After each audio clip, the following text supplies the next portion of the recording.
Assalamualaikum warahmatullahi wabarakatuh. Waalaikumsalam warahmatullahi wabarakatuh. Selamat siang Bapak Ibu semua. Terima kasih telah menyempatkan waktunya untuk menyaksikan saya untuk menampilkan aksi nyata di sekolah kita, yaitu SDN 18 Nyayakakak. Alhamdulillah, puji dan syukur kehadirat Allah Subhanahu wa Ta'ala, karena atas rahmat dan hidayahnya lah kita masih diberi kesehatan sehingga kita bisa berkumpul di ruangan ini. Aksi nyata yang saya lakukan di sini ada beberapa, yaitu mulai dari membuat kesepakatan kelas, kemudian disiplin, kemudian restitusi. Nah, jadi itu adalah aksi nyata yang sudah lakukan di sekolah ini. Nah, namun sebelumnya akan saya berikan sebuah gambaran budaya positif. Nah, apa saja yang termasuk budaya positif? Kita simak slide PPT saya berikut ini.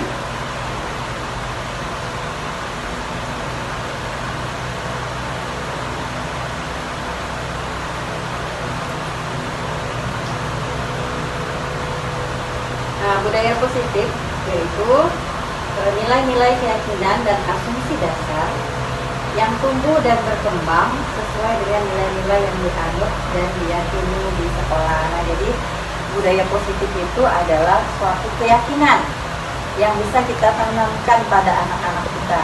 Nah, sehingga dia menganggap itu adalah hal yang harus dianut. Dia yakin bahwa itu merupakan suatu hal yang baik, mempunyai nilai yang baik. Nah, itulah budaya positif yang harus kita tanamkan di sekolah kita.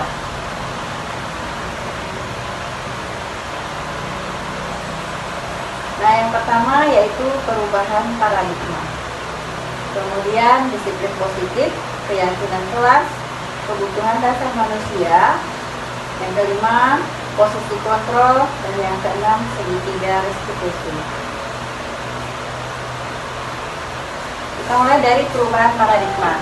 Nah, sebelum kita melanjutkan ke materi ini, nah coba kita melakukan sebuah pelatihan, ya, sebuah praktek. Nah, ada Bapak Ibu menggenggam salah satu tangan. Nah, kemudian ada teman lain yang memaksa untuk membuka kepala tangan Bapak Ibu. Nah, kira-kira apa yang terjadi?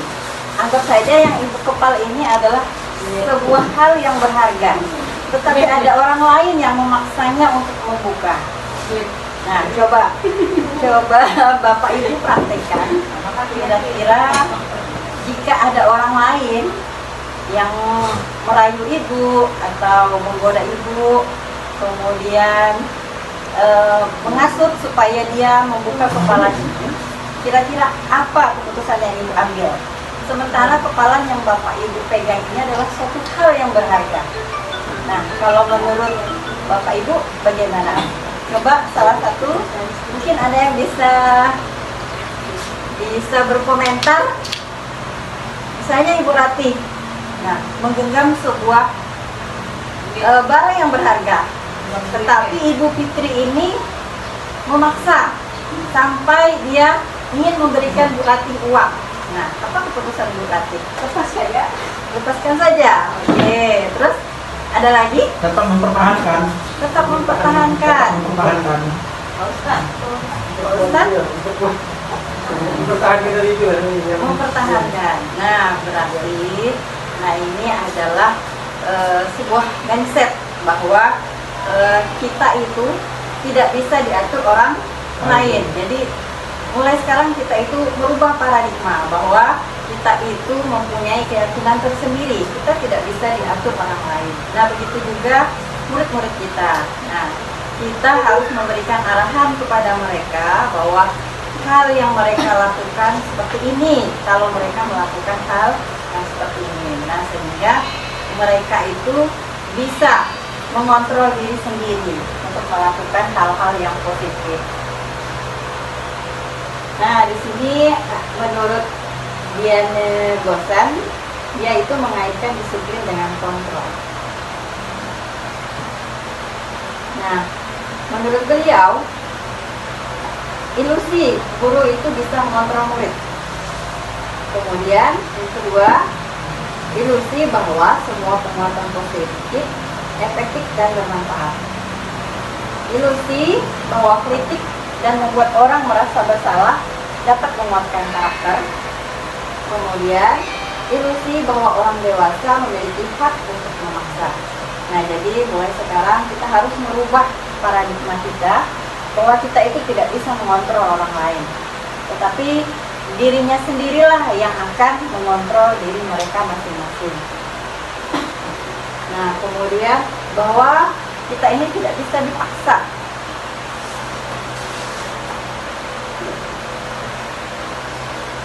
Kemudian bagaimana seseorang bisa berubah dari paradigma stimulus respon kepada pendekatan teori kontrol menurut Stephen and Coveri. Nah, bila kita ingin membuat kemajuan perlahan, sedikit-sedikit, kemudian ubahlah sikap atau perilaku Anda. Namun, bila kita ingin memperbaiki cara-cara utama kita, maka kita perlu mengubah kerangka acuan kita.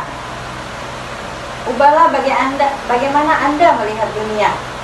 Nah, kemudian bagaimana Anda berpikir tentang manusia. Ubahlah paradigma Anda, skema pemahaman dan penjelasan aspek-aspek tertentu tentang realitas. Nah, ini ada stimulus respon melawan teori kontrol.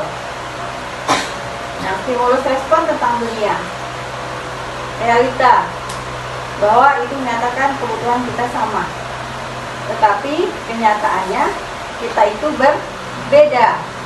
Kemudian semua orang melihat hal yang sama, tetapi kenyataannya setiap orang memiliki gambaran yang berbeda. Kita mencoba mengubah orang agar berpandangan sama dengan kita. Nah, sedangkan pandangan tentang dunia, kita berusaha memahami pandangan orang lain tentang dunia. Nah, ini adalah stimulus respon lawan teori kontrol. Kemudian orang lain bisa mengontrol saya. Pak Agus, orang lain bisa mengontrol Pak Agus? Tidak bisa. Pak Agus sendirilah yang akan mengontrol diri sendiri. Saya bisa dibujuk. Bisa Pak Agus dibujuk? Bisa. Nah, Bisa dibujuk dari sendirinya bisa. biasa dibujuk Pak Agus. Nah, keputusan apa yang diambil Pak Agus bisa dibujuk. Nah, tentu ada pandangan-pandangan tertentu sehingga bisa mengikuti arahan dari orang itu. Ya, Pak Agus ada alasan. Kalau tak ada ya tidak mungkin kan Pak Agus mengikutinya. Nah, mode berpikir menang kalah, tapi untuk teori kontrol model berpikirnya menang. Jadi tidak ada mindset kita itu merasa kalah. Kita harus optimis, menang. Saya pasti menang, ya itu. Konsep disiplin dan motivasi. Bagaimana cara membuat murid disiplin? Nah, kemudian siapa yang bisa mendisiplinkan murid? Apakah guru yang bisa mendisiplinkan murid atau kepala sekolah atau orang tua?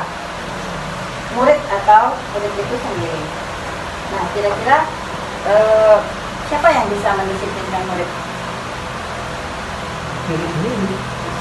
Murid sendiri. Iya, murid itu sendiri karena dia mempunyai keyakinan dengan menjalankan disiplin dia akan menjadi siswa yang lebih baik. Nah, jadi kita tidak bisa mempengaruhi, memaksa. Biarlah mereka yang sadar sendiri bahwa dia ini melakukan hal yang positif. Makna kata disiplin. Pernah mendengar kata disiplin? Tentunya pernah ya Bapak Ibu. Nah, kira-kira ada yang bisa menyampaikan pendapatnya tentang disiplin? Bu Rati? Bu Fitri? Disiplin apa Bu Rati?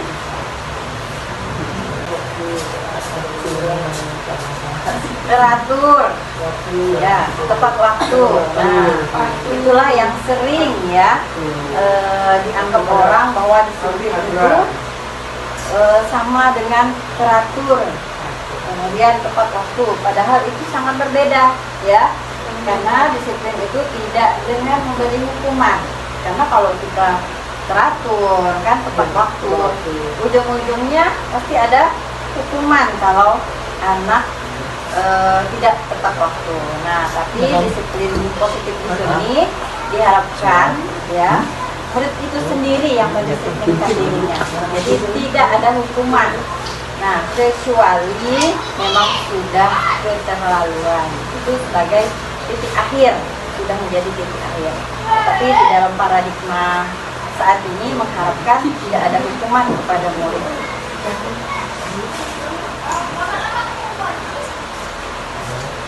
Motivasi perilaku manusia. Nah, ada beberapa alasan orang itu termotivasi. Nah, di sini menurut Diane Gosen ada 3 alasan kenapa manusia itu memiliki perilaku motivasi. Yang pertama, untuk menghindari ketidaknyamanan atau hukuman. Benarkah Bu Yanti? Ibu ini semangat karena ibu takut kena tak nyaman sama kepala sekolah, tak nyaman dengan kawan-kawan. Itu pada semuanya.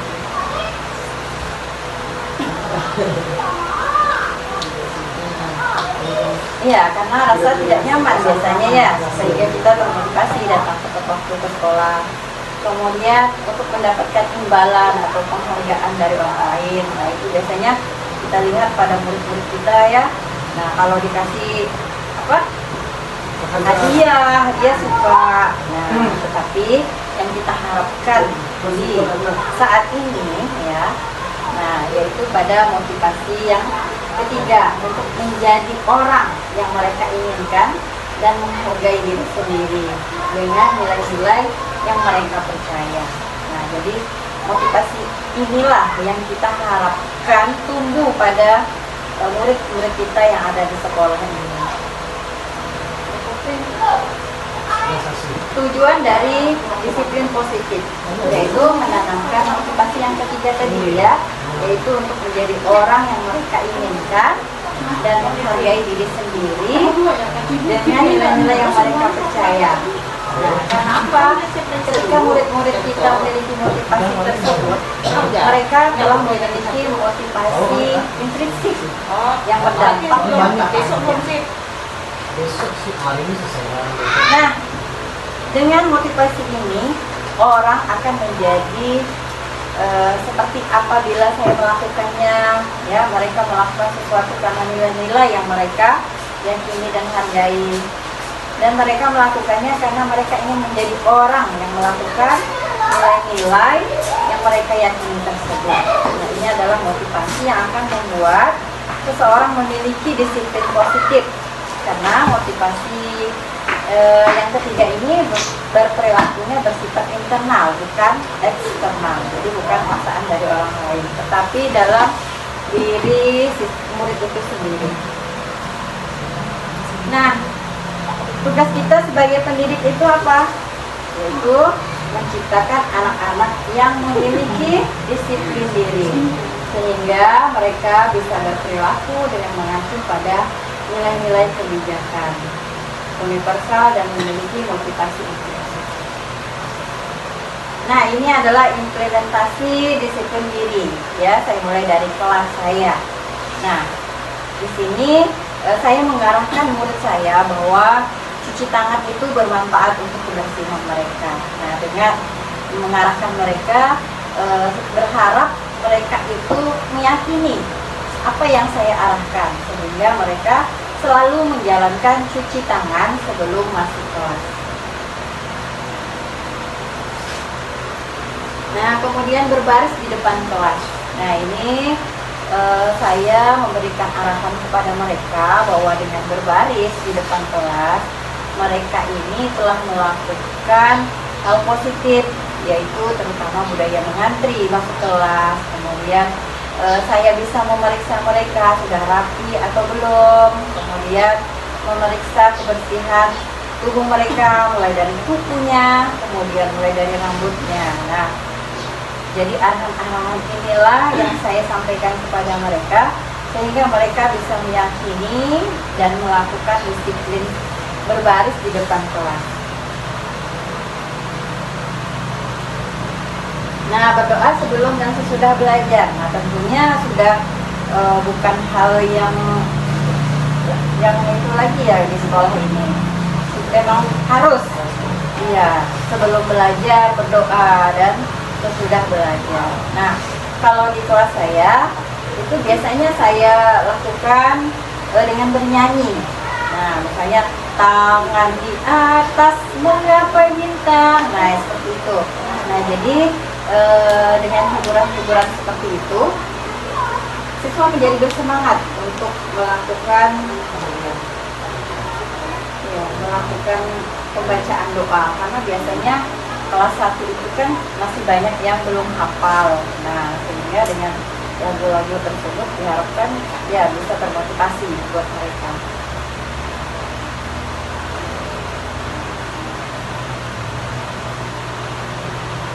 Nah, yang ketiga, keyakinan kelas. Mengapa keyakinan kelas? Nah, kenapa tidak peraturan kelas saja? Nah, jadi ada perbedaan antara keyakinan kelas dan peraturan kelas. Nah, sekarang ini yang Ibu rasakan dalam hal membuat peraturan kelas di sekolah, itu kira-kira Ibu yang buat sendiri atau bersama siswa? Peraturan di kelas Sama siswa, Bu. peraturan di kelas bersama siswa. Oke. Nah, itu udah mengarah ke hal yang bagus, karena sebuah peraturan itu harus dibuat bersama siswa. Tetapi untuk saya saat ini, peraturan itu lebih lazim dikenal dengan nama keyakinan kelas. Nah, jadi kita bersama-sama dengan siswa membuat kesepakatan. Nah, keyakinan itu sama dengan kesepakatan. Oh, keyakinan apa sih yang harus kita jalankan supaya kelas kita ini menjadi nyaman, ya, enak, tentram dalam melaksanakan proses pembelajaran. Jadi siswa diajak dulu membuat keyakinan, ya. Nah, sehingga dalam pelaksanaan, kalau perlu setiap hari membuat sebuah keyakinan supaya siswa itu selalu mengingat, ya, hal-hal apa saja yang harus diyakini dalam menjalani proses pembelajaran pada hari itu. Nah, menurut Goslan, ya, seseorang itu lebih termotivasi, ya, tergerak, bersemangat untuk menjalankan keyakinannya daripada hanya sekedar mengikuti serangkaian peraturan. Nah, jadi dia itu menerapkan peraturan itu bukan karena paksaan, tetapi karena dia merasa itu sebuah hal yang penting dia lakukan. Nah, jadi mulai sekarang kita tanamkanlah kepada murid-murid kita bagaimana mereka ini sadar, ya, sehingga mereka itu bisa melaksanakan keyakinan yang sudah kita tetapkan bersama di kelas.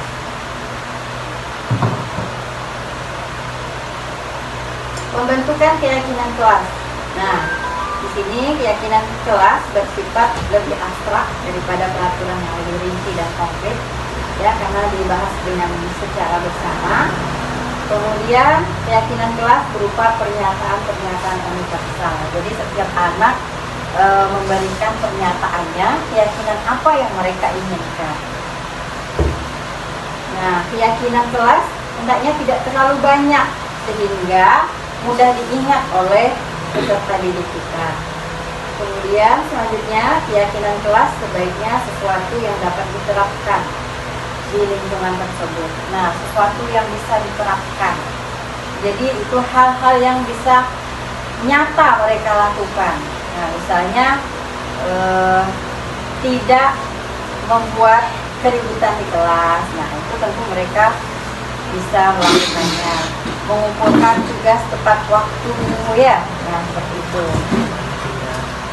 Nah, kemudian semua warga kelas hendaknya ikut berkontribusi dalam pembuatan keyakinan kelas lewat kegiatan surat pendapat. Jadi setiap siswa itu atau murid itu dimintai pendapatnya, apa keyakinan yang mereka ingin tuang di dalam sebuah diskusi itu. Kemudian bersedia meninjau kembali keyakinan kelas dari waktu ke waktu. Jadi tugas kita adalah meninjau kembali keyakinan kelas itu apakah masih sesuai atau tidak untuk diterapkan pada hari yang sama. Nah, di sini saya sudah membuat implementasi kesepakatan kelas. Hari ini supaya kelas kita menyenangkan ya dalam belajarnya, kita harus membuat kesepakatan kelas. Ayo, kesepakatan apa yang bisa kalian lakukan pada hari ini? Tidak boleh berjalan. Tidak boleh ribut. Mendengarkan penjelasan guru. Harus tidak mengumpulkan tugas tepat waktu. Iya, hebat. Nah, jadi kesepakatan itu harus kita lakukan ya. Nah, karena jika tidak dilakukan maka kelasnya akan tidak nyaman. Nah, oke, hari ini itulah kesepakatan kelas yang kita buat.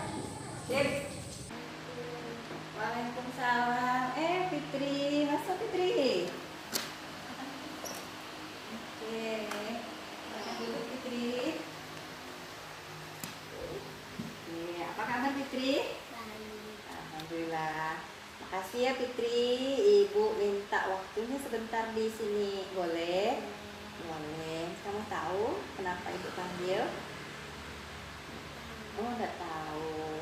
Nah, biasanya Ibu lihat kamu di kelas itu suka berjalan kalau Ibu kasih tugas. Kamu senang ya jalan-jalan kalau ada tugas di kelas? Senang. Kamu senang berjalan ke sana ke sini. Kamu sedang berdiskusi ya dengan teman?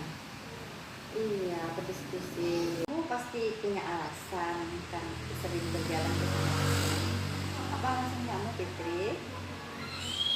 Nggak punya penghapus. Iya. Kemudian kamu boleh berjalan ke sana ke sini, tapi setelah belajar selesai baru boleh jalan sana sini. Keyakinan kelas yang sudah kita sepakati, Fitri. Tertib. Apalagi? Tidak berjalan ke sana ke sini. Nah, jadi kalau kamu belajar tertib, kelasnya jadi apa? Jadi rapi. Apa lagi?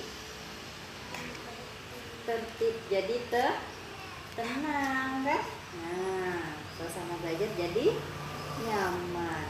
Ya Fitri, bagaimana perasaan kamu Fitri setelah melakukan praktek restitusi ini? Senang, sabar, Dan? Tidak? Iya, hebat ya Fitri. Ya, janji ya sama Ibu tidak berjalan lagi saat belajar. Iya, hebat. Terima kasih Fitri. Waalaikumsalam. Fitri, masuk Fitri. Oke, makan dulu Fitri. Oke, apa kabar Fitri? Alhamdulillah. Makasih ya Fitri.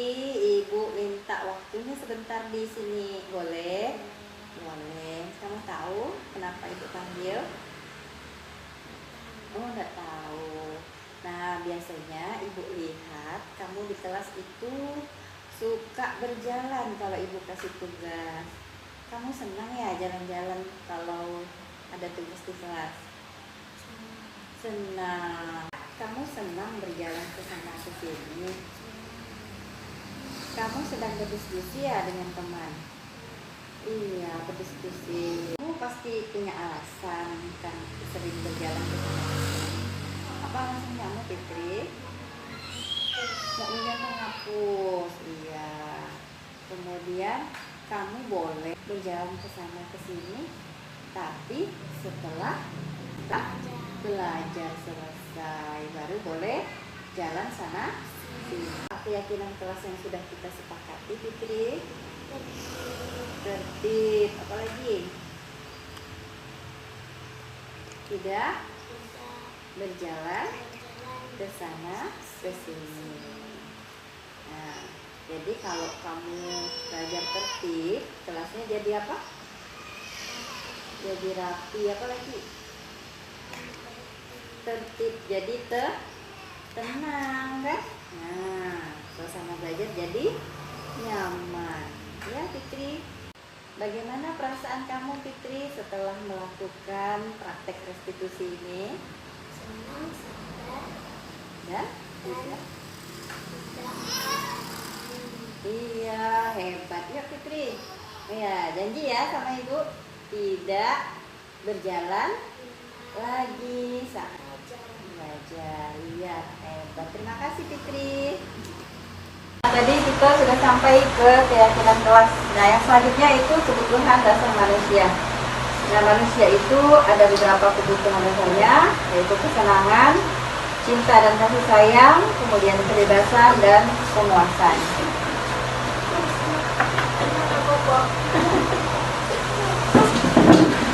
Menurut Dr. William Glasser dalam Choice Theory, seluruh tindakan manusia memiliki tujuan tertentu.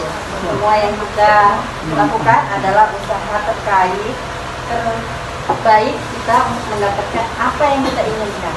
Nah, kebutuhan dasar manusia itu terdiri dari 5, yaitu kebutuhan untuk bertahan hidup, cinta dan kasih sayang, kebebasan, kesenangan, dan kekuasaan. Nah, inilah 5 kebebasan menurut Dr. William.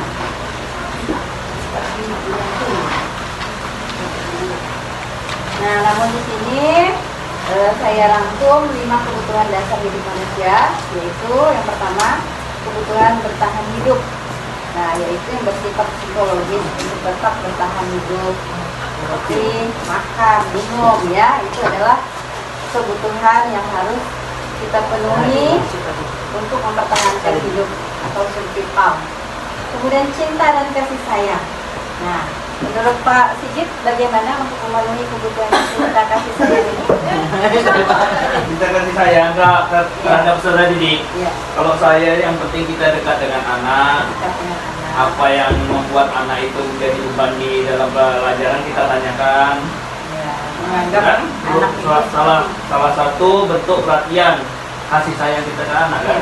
Yang Ya. kita biarkan saja kan. Gitu. bagus itu Pak Soleh. Iya, iya, bagus. Nah, kita harus lebih mendekatkan diri kepada Anak. anak, ya, sehingga mereka itu tidak sungkan kepada kita. Kemudian penguasaan, kebutuhan pengakuan atas kemampuan. Nah, ini berhubungan dengan kekuatan untuk mencapai sesuatu.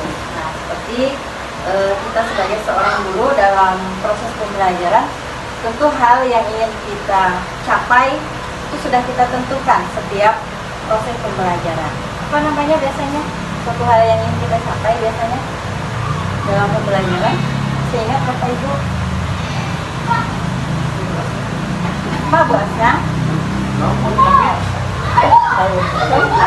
Sesuatu yang kita capai, kita tuangkan dalam sebuah tujuan pembelajaran. Nah, jadi kita ngajar itu punya tujuan, ya.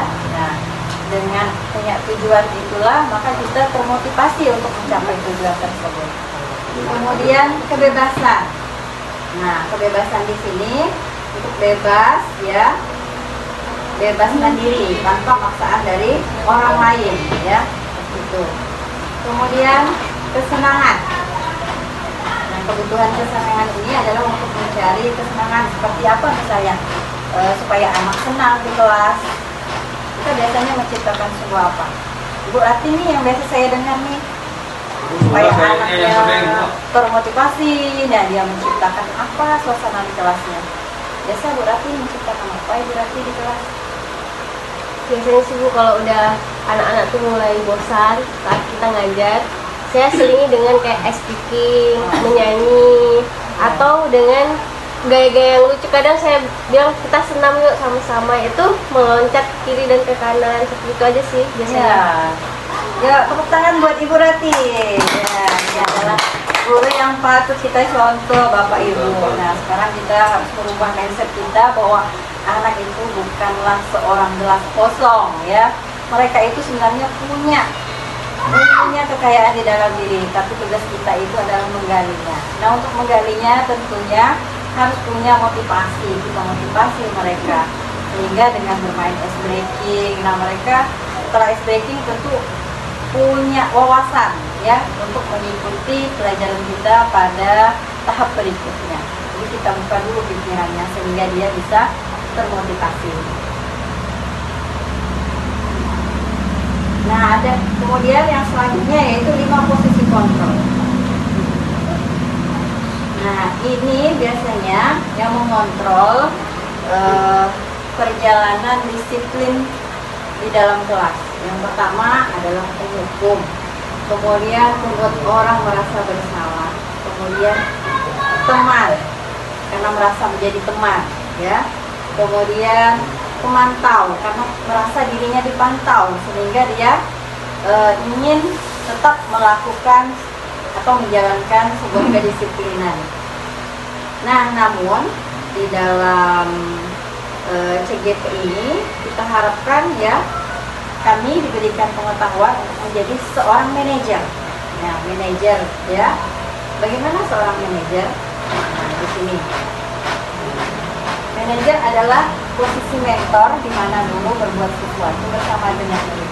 Jadi kita melakukan sesuatu itu dengan murid, mempersilahkan murid mempertanggungjawabkan perilakunya, mendukung murid agar dapat menemukan solusi atau permasalahannya sendiri. Nah, jadi kalau murid kita merasa bersalah, ya kita harus mengajak murid tersebut untuk mempertanggungjawabkannya, kemudian mencari solusinya. Nah, jadi tidak harus dengan hukuman, ya. Nah, kemudian tindak kekerasan, kan? Nah, seperti itu. Jadi kita ajak mereka, dekati mereka, supaya mereka bisa mempertanggungjawabkan kesalahannya. Apabila kita menginginkan murid-murid kita menjadi manusia yang merdeka, mandiri, dan bertanggung jawab, maka kita mengacu pada restitusi. Ya, restitusi ini dapat menjadikan murid kita seorang manajer bagi dirinya sendiri. Nah, jadi di sini restitusi ini akan membuat murid itu sendiri yang menjadi manajer bagi dirinya. Jadi bukan gurunya, ya. Nah, pertanyaannya apa itu restitusi? Pernah dengar kata restitusi? Bapak Ibu di sini?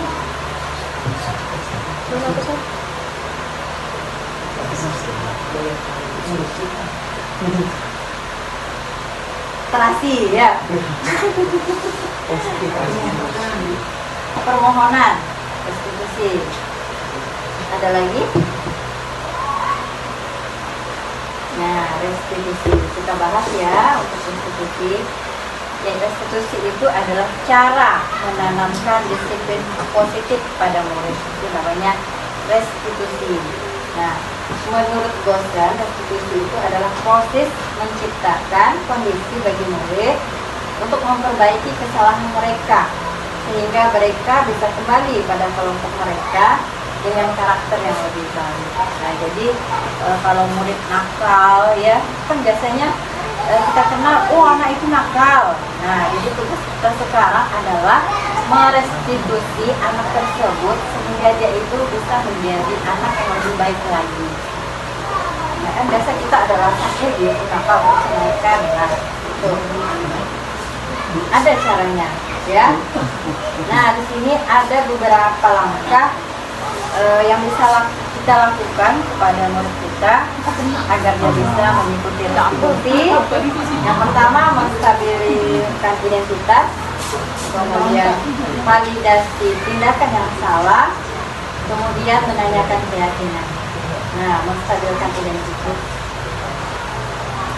Nah, menstabilkan identitas ini, ya kita ini berusaha mengubah identitas anak yang tadinya gagal ya karena dia nakal ya. Kita rubah dia menjadi orang yang tidak nakal, menjadi orang yang sukses. Kemudian cara yang kedua yaitu validasi tindakan yang salah. Nah, dalam memvalidasi tindakan salah ini kita menemukan cara-cara yang paling efektif yang bisa ditempuh anak untuk merubah dirinya itu menjadi lebih baik. Nah, ada beberapa pertanyaan nanti di sana untuk merubah atau membuat validasi tindakan yang salah ini. Kemudian menanyakan keyakinan kelas. Nah, langkah yang ketiga ini adalah langkah terakhir dalam sebuah restitusi. Kita tanyakan keyakinan kelas kepada murid kita. Keyakinan apa yang mereka sudah sepakati bersama di kelas. Nah, kira-kira mereka melanggar keyakinan itu atau tidak, ya?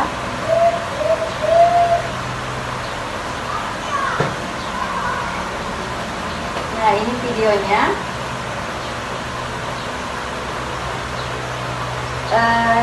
Coba Bapak Ibu amati dari video ini, kira-kira ada sebuah kasus yang bisa kita tarik dari video ini.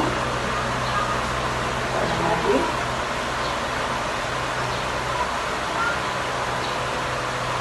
Kira-kira ada yang bisa menyimpulkan kasus di dalam kelas yang melanggar keyakinan kelas.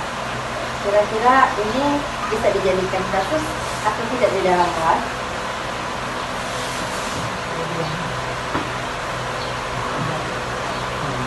Nah, kira-kira kasusnya apa nih? Yanti, ya tadi? Tengah belajar dulu. Sok-sok Yanti. Tengah belajar dia langsung dia berjalan. Iya, tengah belajar dia suka berjalan. Nah, jadi kasusnya seorang siswa yang suka berjalan pada saat guru memberikan tugas. Nah, ini sebuah hal yang harus dipecahkan atau tidak? Masalahnya Harus. iya harus. Validasi pernyataan. Iya, jadi caranya adalah dengan mengajak anak itu melakukan restitusi. Nah, untuk melakukan restitusi ada beberapa pertanyaan yang bisa kita sampaikan. Ya, di sini terutama di kelas saya itu ada seorang murid namanya Fitri. Dia ini paling suka berjalan pada saat belajar. Iya, pada saat belajar. Bukan Ibu Fitri ya. Fitri. Ya. Nah, Ibu Fitri. Dan saya sudah menangani kasusnya si Fitri ini dan alhamdulillah udah ada perubahan sedikit walau hanya sedikit. Nah, dalam validasi tindakan ada beberapa hal pertanyaan yang bisa kita lakukan. Yang pertama, apa alasanmu senang berjalan ke sana sini? Kemudian, kapan waktu yang tepat untuk kamu berjalan ke sana ke sini? Nah, selanjutnya menanyakan keyakinan kelas. Apa keyakinan kelas yang sudah kita sepakati? Nah, jadi kita tanyakan kepada anak tersebut, keyakinan kelas apa yang kita sudah sepakati? Nah, kemudian kamu ingin jadi orang seperti apa nantinya? Nah, ini adalah cara melakukan validasi. Jadi cara menanyakan keyakinan kelas kepada murid kita di kelas. Nah, di sini saya melakukan restitusi ini dengan memanggil si Fitri ini ke rumah saya. Saya melakukan pendekatan kepadanya dan melakukan restitusi.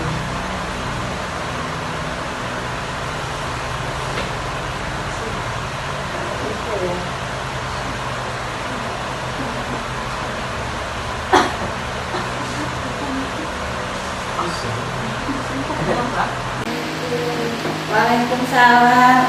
Fitri, masuk Fitri.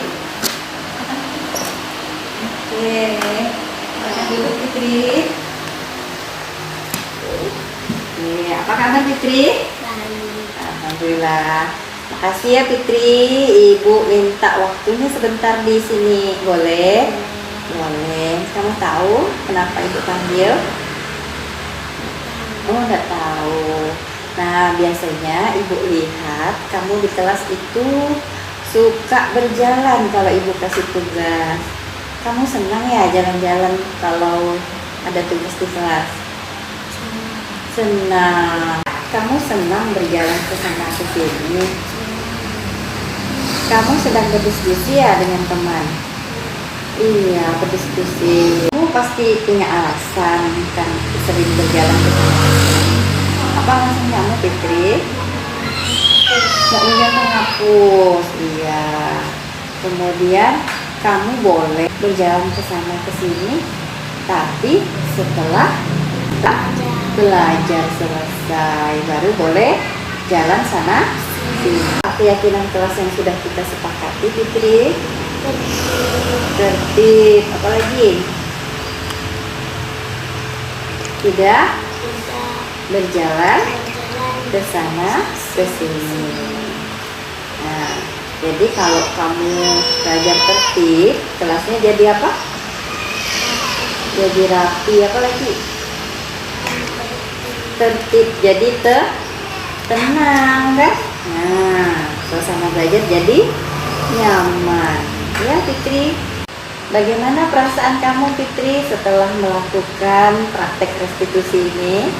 Senang, sabar, Dan? dan Iya, hebat ya, Fitri. Ya, janji ya sama ibu tidak berjalan lagi saat belajar. Iya, hebat. Terima kasih, Fitri. Nah, ini ada linknya. Ini saya sudah ada YouTube-nya sendiri, yaitu tentang aksi nyata restitusi dengan Fitri. Nah, di sini YouTube-nya silakan Bapak Ibu bisa lihat sendiri di YouTube restitusi bersama Fitri yang saya lakukan.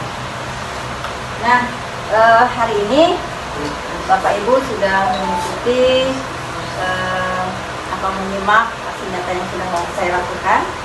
Nah, sekarang saya minta Bapak Ibu ya, nah saling berdiskusi. Kalau bisa 2 orang, yang satunya sebagai seorang guru dan yang satunya sebagai seorang siswa. Nah, siswa ini adalah siswa yang bermasalah di kelas. Nah, yang menjadi guru adalah menangani kasus bermasalah di kelas ini dengan restitusi. Bapak Ibu, saya harapkan berkelompok 2 orang, yang satu jadi murid, yang satunya jadi guru.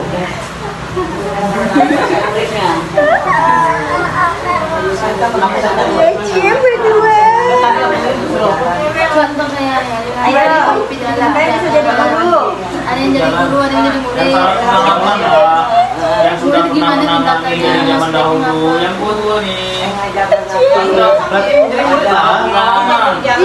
Kami yang muda-muda belum tahu menindaki anak-anak. Jadi guru. Pasti Paman jadi guru berarti. Ada anak jadi murid. Ayo, siapa yang jadi guru? Siapa yang jadi murid? Cie bagi benci. Kasus yang makan dihadapi di kelas saja. Bagus Yang tuh. dihadapi. Ya, Pak Agus, Pak Tole mungkin di depan sini. Bagus. Lihat kan dia sering marah-marah di kelas tuh, sering marah. Ayo, boleh berdiskusi dulu. Siapa yang mau jadi guru? Siapa yang mau jadi siswa? Yuk, Bapak Ibu. Pak Agus, apa kasus yang Pak Agus alami saat ini di kelas? Situasi ada satu siswa ya tuh. Ya, apa yang siswa tidak si dalam itu kadang biasa kalau kita menjelaskan itu nanyakan ke anak yang lain tuh. Dia kadang biasa suka nyanyi, kadang suka berteriak. Tapi untuk jadi kadang biasanya ini untuk sementara ini, karena kemarin tuh mama yang besar. Jadi kalau misalkan dalam Pak ada apa, dia kasih tahu saya Pak. Kalau misalnya tidak mau belajar, kalau misalkan dia nakal di kelas IPA sekolah kawannya. Kemarin tuh ada asal labu ini kan dia tahu belajar dulu. Galang namanya mau belajar, kalau belajar balik namanya. Ataupun saya telepon mama Galang nih, tapi mama saya rusak, bapak ya lah mama ya. Dari tadi yang vaksin dulu, apa? Galang namanya. Pak, ya lah nama saya Pak, saya nak vaksin nih Pak. Kata. Tadi kata Galang aku namanya rusak. Ya anaknya itu lebih apa nih? Sebenarnya cuma kadang-kadang itu Pandai bohongin. bohong. Kedua pun pengontrol ini mau benar-benar itu bisa balik kita kadang kalau dia kan dekat itu kelas ini dekat pintu tuh. Jadi siapa yang lewat ke situ kadang ada yang kakak kelas tuh yang di dekat pintu situ kadang dia jaga lagi. Tapi itu yang itu bagus. Hah? Yang ada tuh. Yang di kelas tuh Iya. galang aja. Jangan duduk atas meja dulu. Jangan duduk atas meja dulu. Sembunyi ya. Pas lewat kan Pandai ngeriak guru Setelah kampung. Ibu. Dia sembunyi. Mulai kakak kelas yang lain kasih emak tuh dia jaga lagi kadang di situ. Jadi kalau kita gunakan restitusi ini coba praktekkan Pak Agus. Andaikan muridnya ini adalah si Sigit, ya Pak Agus. Nah, namanya Sigit. Saya murid yang nggak nakal bu. Kira-kira gimana Pak Agus menanganinya dengan restitusi? Nah, di sini saya gambarkan ada restitusi, ya.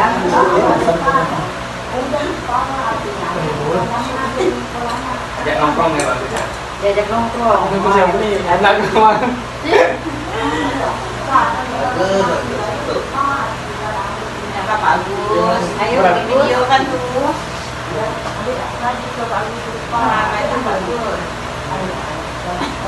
Yang pertama harus menstabilkan identitas dulu Pak Agus.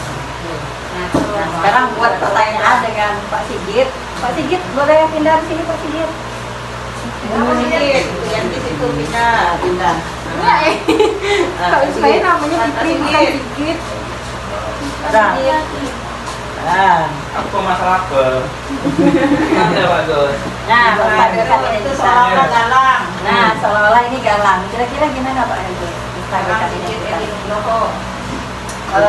Ajukan pertanyaan. Dia ini kan suka bertanya ya Pak Agus. Nah, kira-kira pertanyaan apa yang bisa Pak Agus sampaikan kepada Pak Sigit supaya identitas dia ini bisa kembali baik di mata teman-temannya. Untuk saya, paling saya nanyakan dulu, gimana nih Galang? Masih mau belajar tadi? Kalau mau belajar ya, kita sama-sama itu apa nih? Pulang waktu. Mau Pak. Mau Pak. Mau. Mau mendekatkan diri, apa nih? Saya jalan nggak mendekatkan diri Pak, mendekatkan Allah ya Kita Pak. mendekatkan dirinya supaya lebih apa nih? Ganti kawan lain nih, jangan suka ganti kawan yang lain. Dia dulu Pak, nggak usah saya. Tapi jangan sekedar mendekati kawannya, pergi Mana bergerak. enggak? Dia ngolok saya Pak. Kan mana? Dia ngolok saya dulu Pak. Saya tidak terima. Terus langkah yang kedua validasi tindakan kelas. Nah, Berarti tanyakan mulai apa alasannya. Kenapa dia seperti itu? alasan mungkin ada kendala seperti di rumah galangnya Dia dulu Pak. ada alasan misalnya mungkin galangnya di rumah nih Nggak ada apa-apa. kurang. Saya tuh kalau tak jolok enggak Pak. Dia kan ngolok saya dulu Pak. Mana Pak saya? Saya Pak belajar, dia nggak jolok saya. Tapi galang itu hiburan negerinya. Ada. Betul Pak, dia itu ngacau saya dulu Pak. Nah, macam mana lah saya? Saya tuh kan serius lagi belajar, dia ngacau ngambil tugas saya Pak. Habisnya Kayaknya pengen sama goblok, Pak, Sony. ini berapa kali?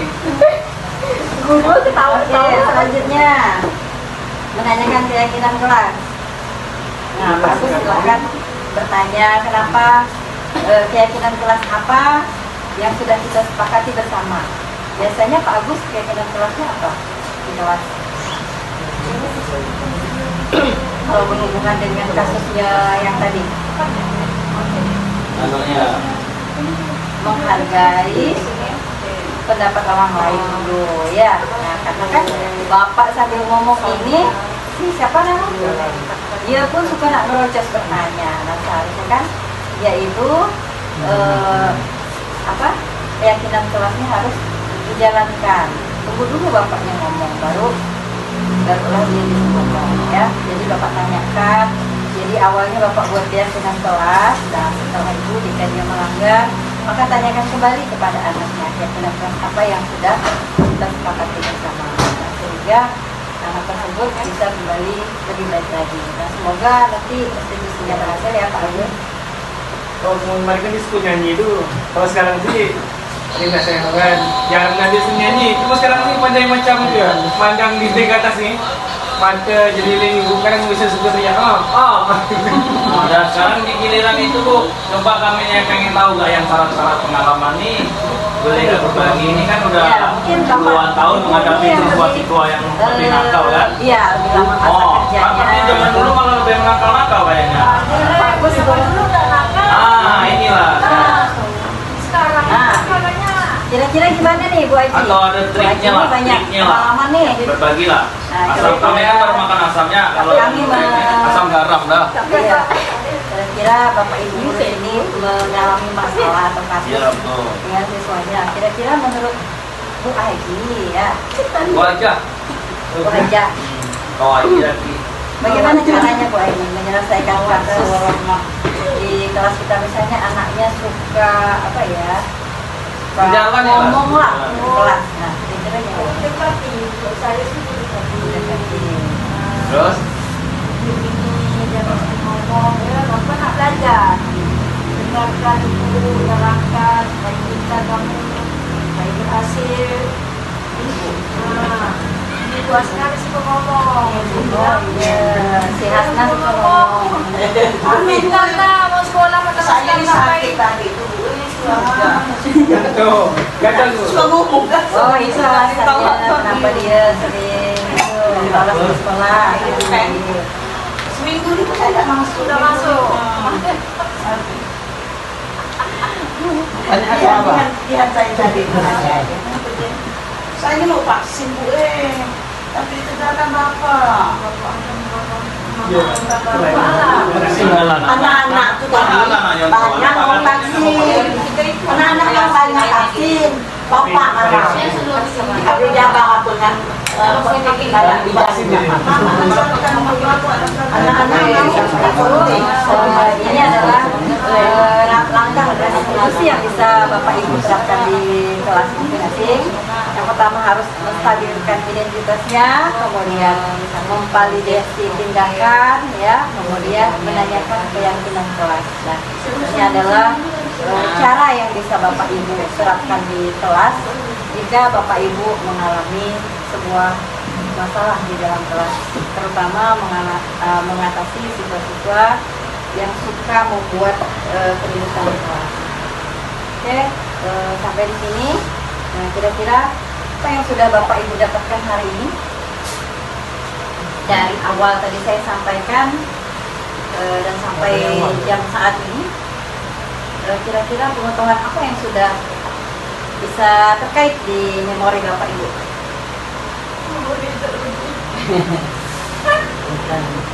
Banyak lah. Paling tidak akan cara mendidik anak yang nakal bisa jadi berubah baik.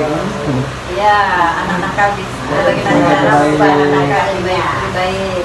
Kalau lagi Basna, restitusi, keyakinan kelas atau kesepakatan kelas. Kemudian selalu cuci tangan, berbaris itu namanya apa ya? Disiplin. Kebiasaan atau disiplin. Ya, nah, jadi itulah pengetahuan yang Bapak Ibu sudah dapatkan pada hari ini. Semoga pengetahuan yang sudah Bapak Ibu dapatkan hari ini juga diterapkan di kelas masing-masing. Nah, karena kita harus mengubah mindset kita mulai dari sekarang, ya. Nah, bagaimana perasaan Bapak Ibu setelah menyimak aksi nyata yang saya lakukan pada hari ini? Senang. Senang. Nah, semoga menyenangkan. Wawasan yang Dan semoga menambah wawasan ya. Nah, jika memang dalam penyampaiannya ada kesalahan, kekeliruan, tolonglah dimaafkan ya. Nah, kira-kira rencana ke depan Bapak Ibu ini apa setelah menyimak aksi nyata saya? Mempraktekannya. Menerapkan apa yang telah didapat. apa yang sudah Di Hetli kalau bahasa laptopnya di Hetli.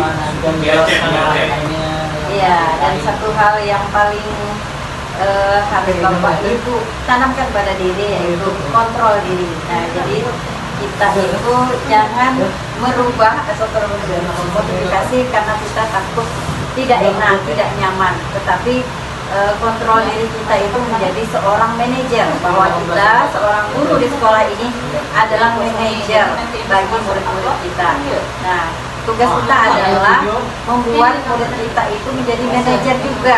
Nah, seperti seorang sales ya Pak Agus ya, perusahaan-perusahaan. Kita manajer harus membuat orang manajer juga. Nah, seperti itulah tugas kita sebagai guru di sini. Jadi jangan karena tidak nyaman dengan kepala sekolah, tapi tanamkanlah pada diri kita itu memang sudah menjadi tugas kita. Karena kita itu sudah dibebankan sebagai seorang guru, ya. Jadilah seorang manajer, ya. Oke, sampai di sini aksi nyata yang saya lakukan. Terima kasih banyak atas waktu yang disisihkan. Seharusnya sudah pulang, ya Bapak Ibu, tapi bersedia mendengarkan aksi nyata saya di sini. Saya akhiri sampai di sini. Wabillahi taufiq wal hidayah. Wassalamualaikum warahmatullahi wabarakatuh. Waalaikumsalam warahmatullahi wabarakatuh. Terima kasih. Pas 1 jam. Atas Pas tuh Pak Mat. Pas 1 jam. waktunya.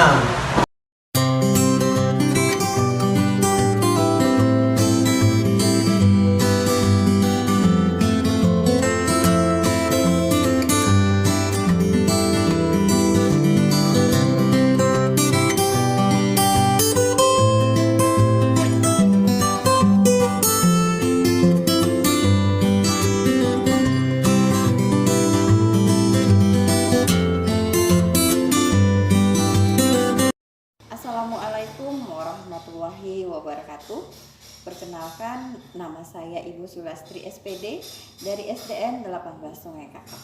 Saya adalah calon guru penggerak angkatan 4. Kali ini saya akan melakukan aksi nyata tentang budaya positif. Di dalam aksi nyata ini saya akan melakukan praktek restitusi kepada 2 kasus siswa saya yang telah melanggar keyakinan kelas yang sudah disepakati. Berikut restitusi yang akan saya lakukan kepada 2 kasus siswa saya, terutama di kelas 1.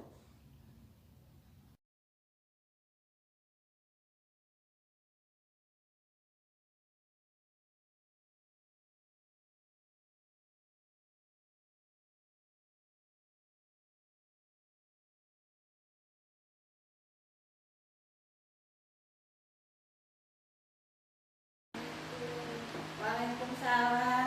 Fitri, masa Fitri? Oke, makan dulu Fitri. Oke, apa kabar Fitri? Alhamdulillah. Makasih ya Fitri. Ibu minta waktunya sebentar di sini. Boleh? Boleh. Kamu tahu kenapa Ibu panggil? Oh, enggak tahu. Nah, biasanya Ibu lihat kamu di kelas itu suka berjalan kalau Ibu kasih tugas. Kamu senang ya jalan-jalan kalau ada tugas di kelas? Senang. Kamu sedang berdiskusi ya dengan teman? Iya, berdiskusi. Kamu pasti punya alasan kan sering berjalan ke sana. Apa alasan kamu, Fitri? Nggak punya penghapus, iya.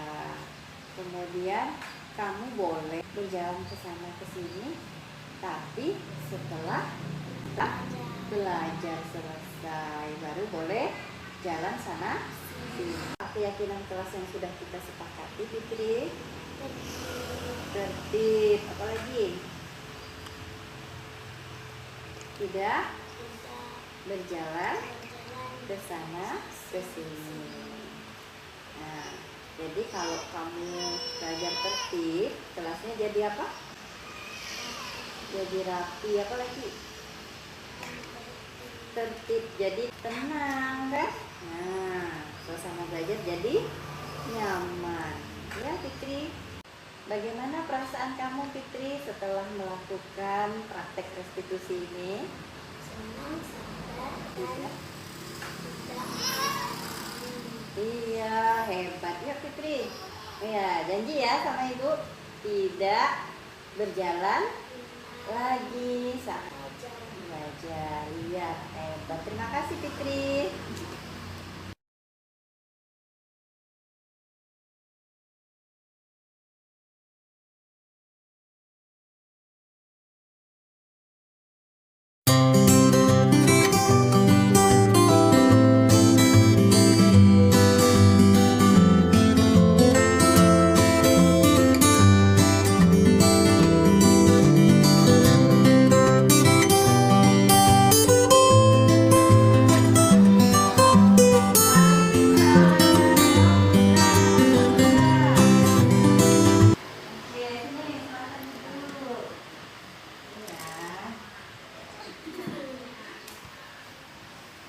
Putra, sehat?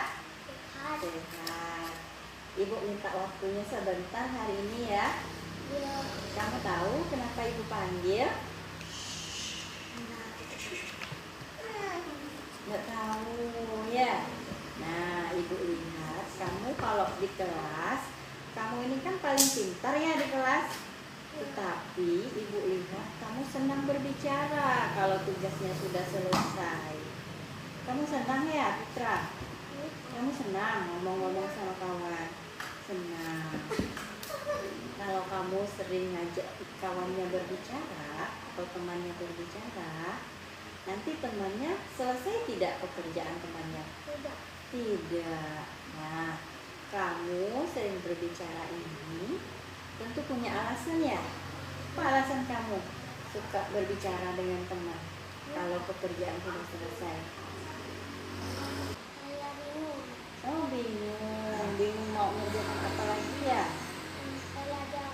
Oh, berarti kalau kamu bingung, kamu ambil buku untuk dibaca atau menulis.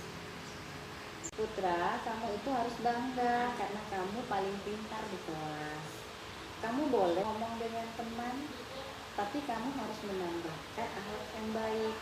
Akhlak apa yang bisa kamu tambahkan, Putra?